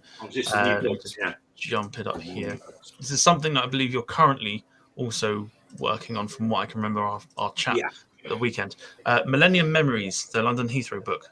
Yeah, this is a new series which basically covers British and potentially, or probably actually, European airports as well. In the period around 95 to 2005, when obviously you had lots of interest in aircraft flying around. We've got 2, the first 2 are going to be, first one's Heathrow, second one's Manchester. Both are now booked in. And did I just see John's chat there? Yeah, no, sorry. Yeah, like I say, my mate John Goodale, he does a lot of videoing and a lot of stills photography, railways and aircraft. And we've been talking about doing something for years and years and years. Anyway, and as I said earlier, on this tiny little USB stick, there are tens of thousands of photographs. And so the first 2 will be Heathrow and Manchester. And they are due, we've already got them booked in. So we'll get them back at the end of May. I've got to write them. I've done all the picture selection. I've now just got to write 230 captions for each book, which is a bit of a pain in the backside, to be honest. Busy. But in that picture there on the cover, in the background, I think they're probably 747-200s or something. Looks like it. Yeah. Yeah, looks like it. And it's just going through and trying to decide what should we put in and what should we leave out. It's been so hard, but because every shot you look at it, you go, wow, look at that. Wow, oh, that's awesome, Yeah. So we spoke about it during the week and that, and like the first thing that stuck out to me was the Ghanaian DC-10, because the amount of the memories I've got of watching a Ghanaian DC-10 take off on easterlies from my house in Felton was astonishing, because they were always very, very heavy. So yeah, the noise that they would make was incredible, absolutely incredible. And of course, it's such a simplistic but quite a nice livery as well. It's a shame they didn't sort of last very long, really, in terms of back in my sort of childhood stuff. I'd love to be able to see them now, but I don't think there's no such thing as a Ghanaian airline in the UK. That whole period, the era we're covering, and basically John gave up in about 2005, to be honest, because it just got a bit too, in his words, plastic. Well, yeah. I get exactly what he means. Do you know what I mean? And And the same things happen on the railways, and in a way, same things happen on the bus in the bus world. But it's called progress, and there's loads of people now that think today is brilliant. But we're going for the nostalgia element, and also to educate the youth. This is what it used to be like, guys. You know what I mean? This was really awesome. Yeah, no, it's fantastic. It's fantastic, I tell you. Like this digital age now, you can that'll be sitting on YouTube or whatever for years and years. Where what you've done now is let people sort of into the past with photos and that, and it's fantastic that still sort of lives today. Like thanks to yourself, sir. Well, yeah, there's plenty of people doing books and stuff, but like I say, like with the magazine, where I just felt that something, and I would actually like to do a book about the COVID years at Heathrow, to be fair. But I need to talk to somebody or numerous people at the airport to really get the full story. But I think it's something that needs to be documented. Yes, in that first issue of the LHR magazine, we did cover, basically we did a what's happened since COVID kind of feature, and it was mainly a photo feature, but it was all the rare stuff that was coming in and blah blah blah. But I do think I would like to see that, whether we do it or someone else does it, as a book, because obviously it's completely changed. COVID changed the world. It's completely decimated the aviation industry, and there needs to be a record of it somewhere. If going forward, how close we are to being sort of back to fairly normal now from your experiences of being out and about? Heathrow, according to their last press release, are still at around about 60% of what they were. Mm-hmm. I'm not quite sure whether that's it's less than that. I think they reckon they're going to end the year. Sorry, no. I think it's 50%, but I think that's passenger numbers. Yeah, of course. Yeah. I think this weekend just gone, they were up to about 800 flights in the day. Pre-COVID was 1,400, so it's still a long way to go. Yeah, absolutely. But I've read a press release. Actually, it was when I did the last magazine, and I'm sure they reckon they were going to be about, and it must be passenger numbers, I'm guessing, but 53% or something, which is mad. They're a long way from where they were, and it's not good. It's not good. It's crazy. And of course, as we were mentioning about this sort of era of aviation, sort of like the early 2000s and sort of maybe even slightly before that, obviously, the variety that you would get, like let's say the DC-10s, you've got that 767 in the background, you've got, of course, the infamous Tails as well. Yes, which, of course, made British Airways a little bit more... Well, in one of the magazines, we actually did a feature on all the different tails, and again, you think that'd be easier to do. God, it took me forever trying to get all the bloody different ones. We know all about that. We certainly do, don't we? We did an episode on that episode 10. Oh, did you? I should have watched that and just done some screenshots. If you've got 3.5 hours to spare, then do so, because we overran big time. Yeah, because we didn't realize how much it was into it, and we were like, we'll fly through these, and we never did. And it was like 3.5 hours. It was mental. It's just and then trying to work out or read all the let's just put it. What's the best way of saying this nicely? Just reading the descriptions of what the tails are, should we say? Yeah, it's just like what? Yeah. You're having a laugh, mate. You know what I mean? This is just nonsense. I thought the backstories on some of the tales were quite nice, and you sort of look at them, you take them at face value, don't you? These tales, but if you actually do a little bit of research into them, and actually look at some of the stories behind how they actually ended up on the plane, they're quite interesting, aren't they? I mean, and there's also a lot of. Bear in mind, I'm a marketeer. There's some fantastic marketing BS involved as well. Absolutely classic. Margaret Thatcher let her thoughts be known, didn't she, back in the day? Yeah, but she would have done, wouldn't she? Being racist and hating the North, and that. What more could you want? Never mind. Have you got the Manchester cover? Did I send you that? I don't think you did. Oh, that's a shame. I mean, you can send it over quickly if you like. This is me doing technology, mate. Or we'll try anyway. Hold the line, caller. Hold the line, caller. Yeah. This is for copyright reasons. I should be humming the song, not playing it.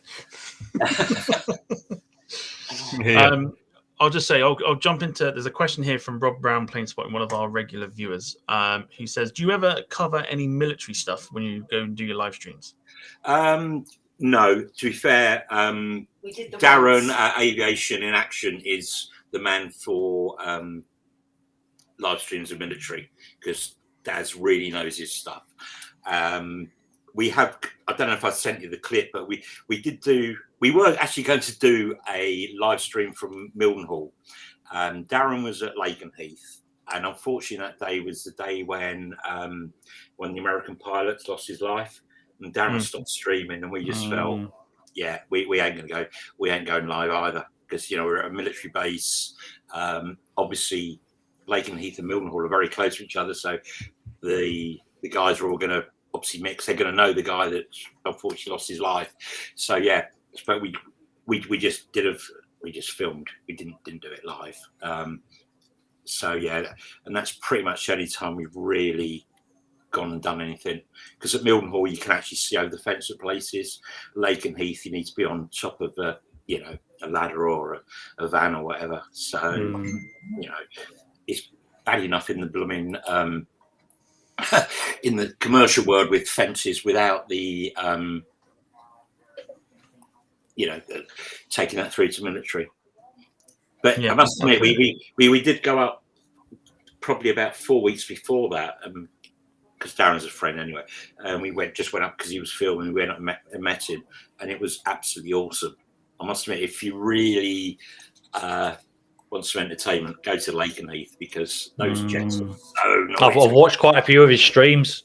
Yeah, with the F-15s taking off and what have you. It's fantastic. The noise. And now they've got the F-35s. Is it the F-35? I never saw. I think I saw the episode of the F-35s coming in when they first came in. And that's as far as I've gone with it, to be honest. But the F-15s taking off are absolutely fantastic. The noise coming out the back of them, and they're just amazing.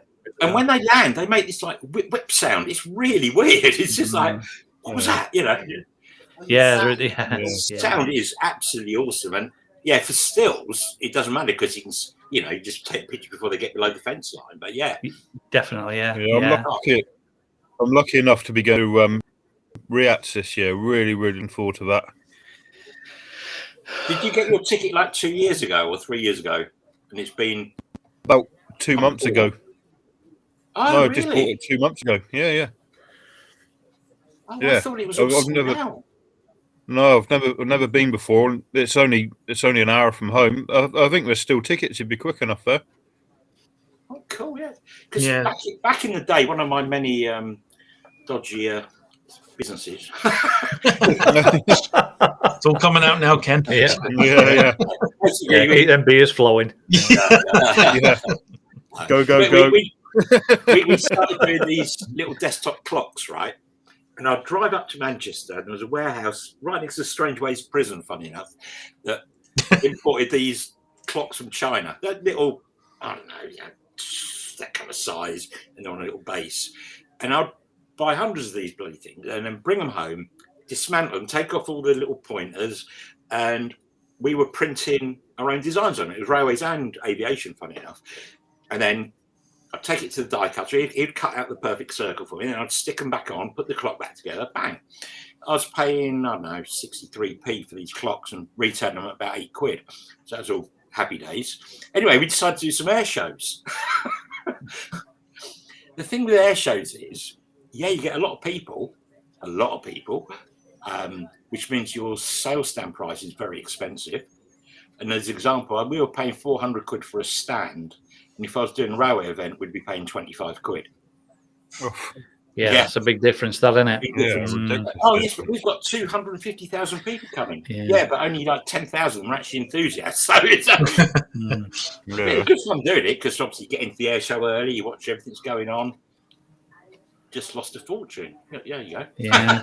Well, I won't mention then the warranty on this clock I bought off you about 15 years ago, will I? No, we once did a 2-day railway show in London. Oh, no, come on. And one of my mates said, "Oh yeah, I'll have this clock. Yeah, it's got my favourite logo on it." Blah blah. I said, "Great, yeah." Next day comes, I said, "Ken, it stopped. The alarm didn't work. I'm late." Oh, brilliant. That obviously wasn't the plan. We thought they were actually good product, but they weren't, as it turned out, as we found out. But hey, you live and learn. You do live and learn. Yeah. Yeah, you'll have to check the website there, Ken. There were certainly tickets when I looked sort of 5 weeks ago. I managed to pick one. Well, managed to pick two up as it happens. Right. Okay. Yeah. Okay. Oh, I didn't realise you were taking me, Steve. I'll put the days off. Hey, it's a bit awkward. I'm taking in. Yeah, I see where it is. I see where you're loyal to, Zach. We'll replace you next week. No, as it happens, I'm bribing Isaac into passing his GCSEs. If he fails, then the ticket's up for grabs.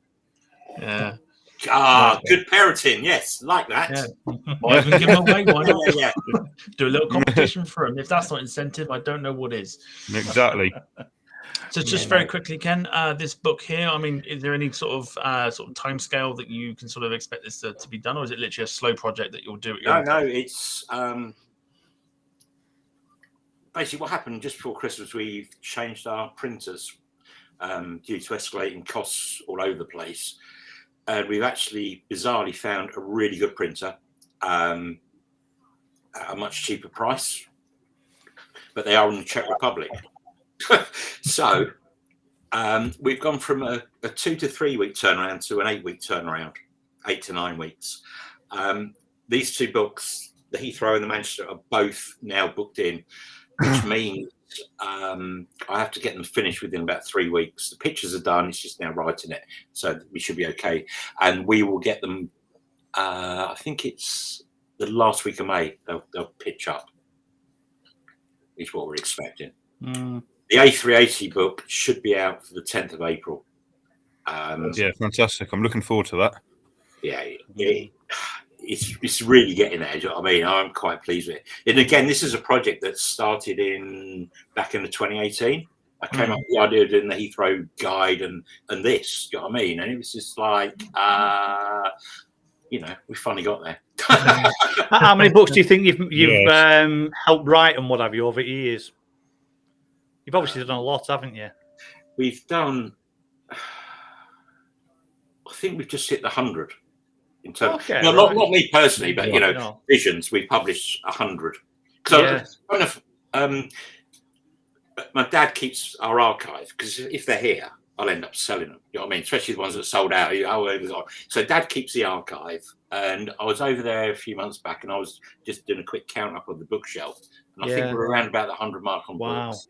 And we've done about 130 DVDs. Wow. Buses and railways. And then you've got all the other stuff we do, like calendars and magazine. Like our bus magazine's up to issue 55 now. Wow. Or 54. Yeah. The Heathrow magazine's on issue 8. You know what I mean? It's getting there. Yeah, absolutely. Yeah, no, that's fantastic. Yeah. Yeah. Is there a massive market for the bus one? No. Does it? Yeah, fair enough. Yeah, I was going to say, is it because it's a London bus type edition? So is it just mainly, obviously, people who live in London around that area? I would imagine. No, bizarrely not. We've got a franking machine, and as you put them through, one day I was just thought I'm going to do in my head, just do a little tally on sort of like London home counties and rest of the UK or rest of Britain, rest of the world. I was going through it, and it's like 50-50. There's only about 50% of people that buy the London Mass magazine that are within 30 miles of London. Right. We've got people all over the world that buy. To be fair, yeah, Canada. Yeah. They're iconic London buses. Hong Kong. Oh, yeah, all over. Hong Kong, America, Australia. Wow. Loads of places in Europe. Yeah, I was going to say, to be fair, probably 200 or 300 people who follow me on Instagram are bus spotters. I was quite surprised how big it is, to be honest. But to tell you what fascinated me the other week. Well, not the other week because it's been a few months back. Actually, probably last summer. We were doing a live stream somewhere, and it must have been an afternoon one. Well, it would be an afternoon one because probably had a hangover. So yeah, it was the afternoon, and all of a sudden, we got like loads of people from Brazil watching. Oh, really? All right. Yeah, it was just like really mad. What are you on about Biden? No, it wasn't Biden. It was just a normal stream. Just all of a sudden, all these people from Brazil started watching, and I presume with somebody had copied, shared it with their mates and stuff. But yeah, it's just like, and that's what I kind of like about the aviation thing. It is actually a worldwide thing. On this, when you do your live streams, you get people from just literally all over the blooming place. Yeah. And it's quite nice that it sort of brings everybody together. And I've started watching those guys in Sydney, I think called the Sid Squad, when the timing works. And that's quite interesting. Just seeing someone different. Yeah. And what I've noticed in the last 6 months, streaming in America, all of a sudden just gone through the roof. You've got Kevin at LAX, whatever he's called, the other guys at LA. Yeah, I've watched some of them. Yeah, it's all over, aren't they? And Airline videos, is it? Yeah, that's the one. Very good streaming. Very good. And it's really quite interesting how all of a sudden, and they are way behind the curve in America. Yeah, it's just like, you've got other people going out there doing stuff. And then all of a sudden, they've kind of clicked onto this. And you think this is kind of the area they should have been really like leading. Yeah, absolutely. Considering they've got like a ton of airports over there, probably more so than now they've done it. They are going massive very quickly. Yeah. Really you see quite a few of the UK-based ones now, don't you? Going out to America and Canada, and they've obviously spotted the niche to go and grow their channels and whatever. So, like, good luck to them. Yeah, I think if Martin's still in chat, I think he's starting to do one from Vancouver, isn't he? Yeah, they've got a guy. Yeah, that's right. Yeah. They've got a guy in Vancouver who's going to do the streams, which is brilliant. Yeah. I've seen the backdrops from his advert for it, and it looks fantastic. Place. Vancouver Airport's backdrop. Yeah, the backdrops, it's gorgeous. It really is. Good. Yeah, it's so good. Yeah. And also, I'm assuming with Vancouver, you don't get any fences in the way. Judging by the pictures, it's like go to Amsterdam, go to Frankfurt, go to Zurich. It's brilliant. Do you know what I mean? Yeah. It's just UK, isn't it? That is the problem. Skippo's a good shout. Yeah, Skippo's a good shout. Yeah, definitely. Yeah. I love Not over here though. Guys, can I just give a big shout out? I know we do shout out, but just do a shout out for the Corridon Hotel at Schiphol. You've got a 747 in the garden. What more do you want? And they have a sky bar, right? And it's only accessible by a special lift. We actually did a stream from there, and it's on our YouTube channel. And you'll notice that it's obviously a bar because as we go through the stream, we might have been drinking. That's what I'm going to say. But anyway, you get in the special lift, and it again, it's either on our Facebook page or our YouTube page, and it's like taking off on an aeroplane to get up to this sky bar. But Corridon, honestly, it's well worth the stay. You'll love it because you've got this sky bar that just looks over Schiphol. Wow! So you go and have beers, and down below you've got a 747. It's just fantastic. Yeah, it sounds great. Something like that in London. Really good. Worth getting to, I think. But we'll be going back soon. Absolutely. I see. Go on, Steve. I was going to say, I see my brother's popped up and said you get the print off for the Brighton and Hove buses on a spreadsheet in there. And every time I've been there, they're named after famous people and that. And I've always thought you'd be really upset if a celebrity you didn't particularly like was the bus that ran you over one day. Oh yeah, there's one thing. If anybody wants to stream from the Sky Bar, you will end because they have music playing. You get copyright warnings from YouTube and Facebook, like on a daily basis, and this has been going on now since 2 years. Just, nothing you can do about it. Or something. Behind your ear. Turn it off for about an hour and a half.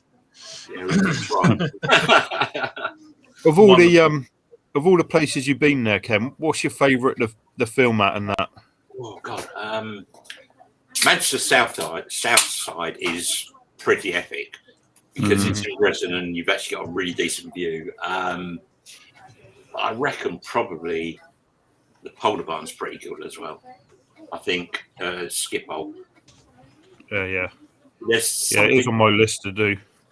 Oh, well, actually, funny enough, prior to COVID, we were planning a trip out to Schiphol with our mods and stuff and everything and friends. And the idea was we were going to try and we'd get some transport laid on so everybody could get moved around and stuff, yeah.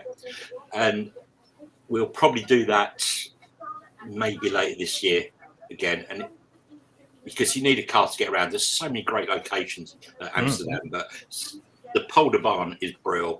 But there's also other really great places, do you know what I mean? But you need a car. It's a big airport, obviously, as you probably appreciate. But yeah, so we're going to try and put on some kind of not necessarily an organised trip, but basically anybody wants to come, we'll make sure we've got some cars and people to get you around, or a minibus, and obviously we'll stay at the corridor. Why not? Why not? I imagine details of that will go up on like websites and social media. Yeah. Yeah, it's just a question of like kind of getting the timing right, really, because I think COVID's probably going to come back in some form and cause loads of chaos. So you've got to be kind of, but it would be a good trip because there are so many locations and there's so much traffic there. Well, there was. I don't really know what it's like now, apart from a few screens I've seen. But Daniel's saying Frankfurt. Oh yes, and Daniel, Frankfurt, yeah. We went to Frankfurt because of Daniel and Spotting TV. They had a meetup, and it was in January, right? And it was foggy, as I mentioned earlier. So yeah, again, that's another place we need to go to in the summer. And I think everybody needs to go there. Because, again, as long as you've got transport, there are so many great locations around the airport. If you're a photographer or even a videographer, you can get so much stuff. It's brilliant. It really is brilliant. Amazing. But there's some good spots in Europe. I think there's some good spots, including like your Frankfurts and like Zurich apparently has a really good viewing platform, don't they? Yeah, they got a platform there. So yeah, some really good, options. You already got one person that will happily tag along. That'll be Jack Rolls. Just don't put them in there anywhere near any APUs, and you'll be absolutely Yeah. Oh, yes, I'll tell you the story last week. Yes, yeah. We'll give him a bag of mini egg. Happy. We'll mention that more later. But yes. So, as much as we'd love to sit here and chat all night, we do have to wrap up eventually. So we're going to sort of begin to do that. But firstly, I want to say thank you, Ken, for coming onto the show. Absolutely. At some point, there's so much more. There'll be so much more to talk about in at least 2-3 months because there'll be so much that's happened for yourself, including like the books and that. So, just very quickly, if you want to sort of just put the books out there and try and drum up some interest, give it a good mention. Yeah, basically, just go to our website, visionsinternational.biz. The 380 books on there. Oh, also, what we do. Hang on. Not clocks. Oh. Yes. No, our coins. This is the first one, which is Landor, which we were talking about earlier. They're on the website. We've got 3 more coming, which is the other 3 retro liveries. So yeah, have a look on the website. But please, go on the website and see what we're doing. The 2 books, the first of the 2 airport books aren't on the website yet, but they will be soonish. And the magazine, obviously, please, you can do a subscription on the magazine. I think it's $25.95 for 6 issues. Gets delivered to your door. If you don't want to do that, but you're near Heathrow or Manchester, you can get it from the shops there. We just appreciate the support, guys. And obviously on YouTube, on Visions International YouTube channel, and our Facebook Visions Aviation Live, we do some live streams every now and again. They haven't been that frequent, to be fair, because we're too busy doing the books. But be honest. To be fair, we might be. Was it Sunday that Somewhat, Sunday. Yeah, Sunday. We might be at Stansted Sunday. So just go onto those pages, just like it, whatever you do, and subscribe and get the notifications, because you might get some really interesting action on Sunday. Fantastic. Well said. Amazing. So we'll start to wrap the show up now. It's been a lot of fun streaming to not just our own YouTube channel, but your YouTube channel and your page as well. So appreciate that massively, and maybe we'll be here for the long term. Who knows? But we'll begin to wrap the show up. So for anybody that hasn't seen this before, this is the part of the show where we kind of tend to lay back, we take our foot off the pedal, and we sort of begin to do some shout outs to people, friends, family, loved ones, etc., etc. And what we tend to do is throw the guest under the bus with the first lot. So, Ken, we're going to put you on the spot. Is it Brighton, boss? I've got a massive list. As long as it's not named after somebody you don't like. But yeah, Ken, if you'd like to give some shout outs to first of all, shout outs. As many as you like, as many people as you like. This will keep us going to about midnight. That's all good. Thank you, first and foremost, everybody that's watching. Been some lovely comments seeing going through. You know, love you all, guys. Brilliant. There's lots. The first person I really want to say a mega thanks to, because Visions wouldn't happen without her, is Sarah, my partner. She pretty much has to put up with me and deal with all the orders. So anybody orders for us, Sarah does it. So massive shout out to Sarah. On the magazine, got people like Machio, Tony Best, Neil Martin, Glenn, just loads of people that write and supply stuff. Love you all. Mega mention to John Goodale, who I mentioned already because of the pictures, and we've now got a great series of books coming. Charles Kennedy for helping me for 380, Sam Jennings, Enderberg, who was in earlier. Just, so many people. If I've missed obviously loads of people, but I'm finally at the end of my list.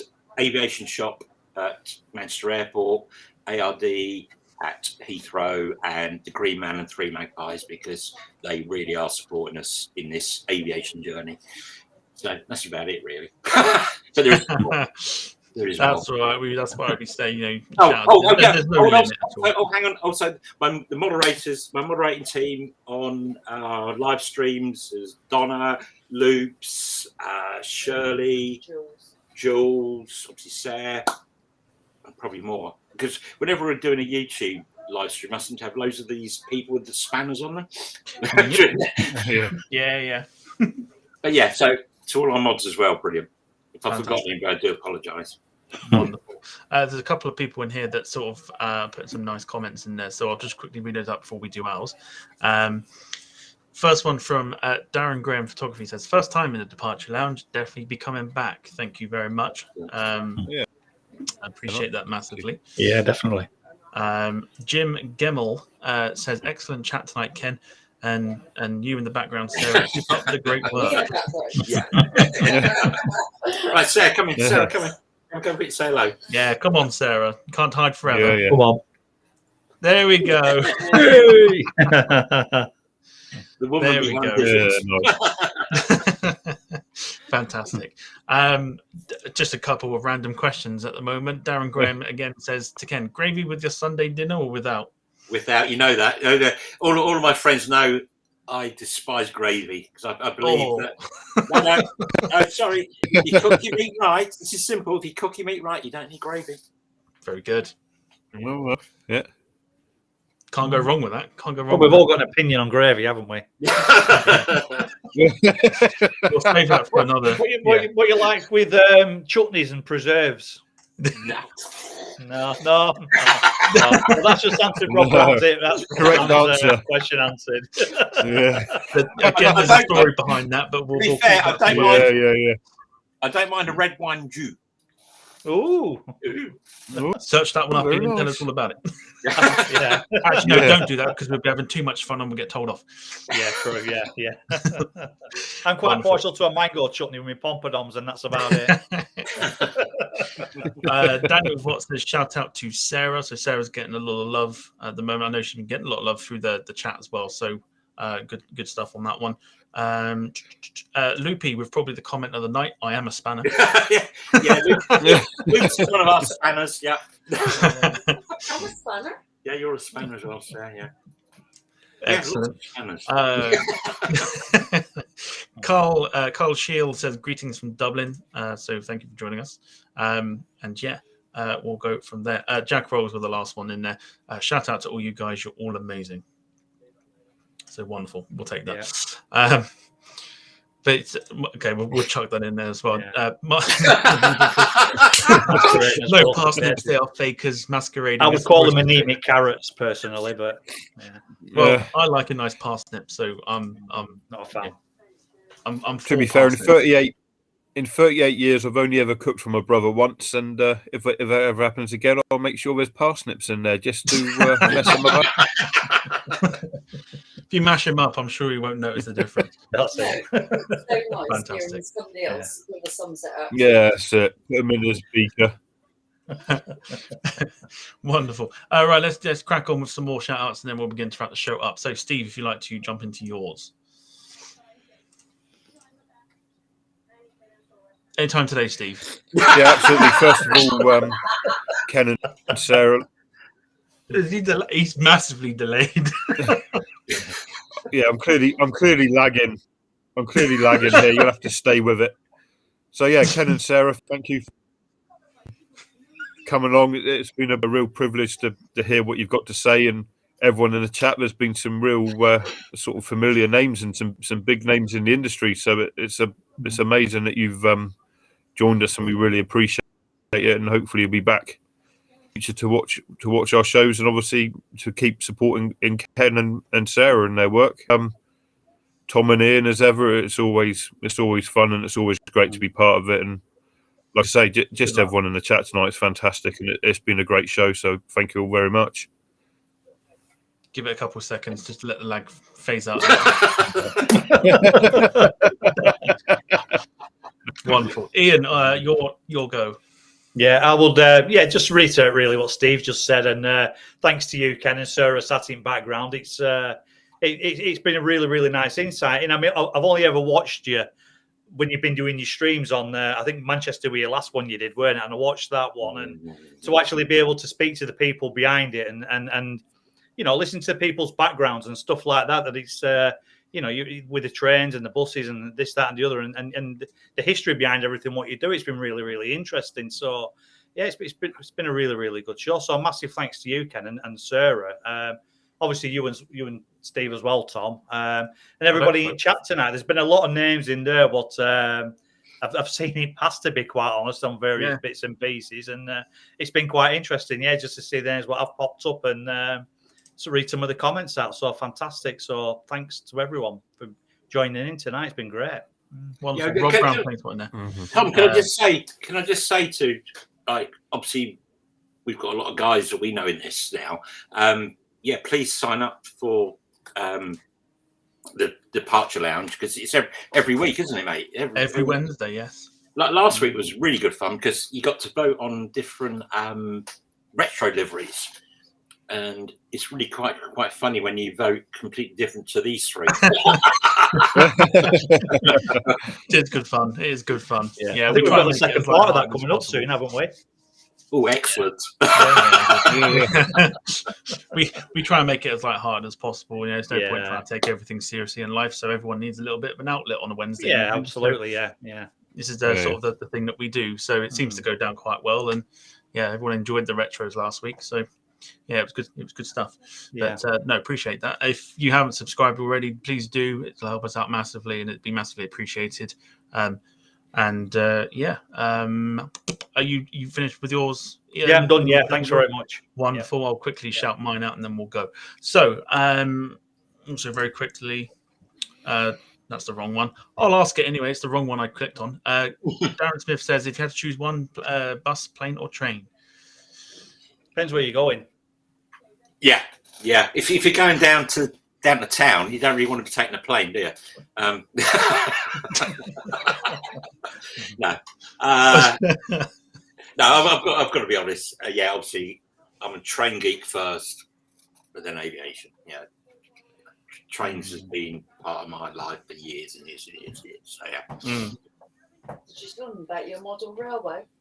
Oh no, I didn't tell you about my model rail, but we didn't do that next time. Do it next time.